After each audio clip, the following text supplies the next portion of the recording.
مفيش شغل ما فيهوش عصفوره، عشان كده تعالى اقول لك ازاي تعرف الموظف العصفوره وازاي تصطاده. بس قبل ما اقول لك ما تنساش تعمل فولو ولايك. انا محمد مشالي وجاي لك من سوق العمل.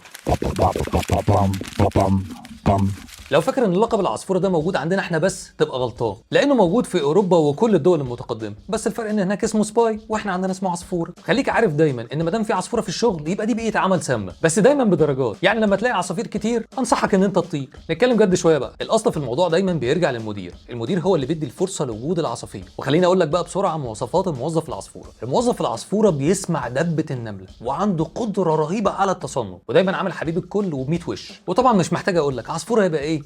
اصفر. طب ازاي بقى نصطاد العصفوره دي؟ اول حاجه تجنب تعمل مشاكل معاه، وده لانه هيحاول يستفزك كتير، خصوصا لو كلامك معاه قدام الناس. واعمل حسابك تكون حاطط اعصابك في ثلاجه وانت بتتعامل معاه. تاني حاجه اوعى تخش في صدام مع مديرك قدامه او قدام غيره، لان العصفوره بيتغذى على النوع ده من الصدمات وبيصطاد في الماء العكر. فلو عندك اي خلافات بينك وبين مديرك دايما خليها على انفراد. ونصيحه بقى اقولها لك بيني وبينك، بعد ما تخرج من عند مديرك بلاش تتكلم وتنطور كلام هنا وهناك، عشان زي ما قلنا في الاول هيسمع الكلام وهينقله وهيوجب كمان من عنده. تالت حاجه لازم تفاجئه على طول بانك تشتغلوا بس، لان ده هيخليك محل نظر، ودايما هيحاول يأسفن بينك وبين مديرك وانت ما تديلوش الفرصه دي. لو ما عرفتش بقى تعمل اي حاجه من اللي قلت لك عليها دي مفيش قدامك غير حل واحد للاسف، تلعبه بنفس سلاحه، يعني تشغله عندك. لو مديرك من النوع اللي بيسمع استغل العصفوره انه يوصل الكلام اللي انت عايزه، وتقدر تعمل حاجه كويسه عشان تكشفه اكتر، انك توصل معلومات غلط وهي دي اللي هتكشفه. ولو مش عارف تعمل اي حاجه من اللي قلت لك عليها دي من شويه ما قدامكش غير حل واحد، طير.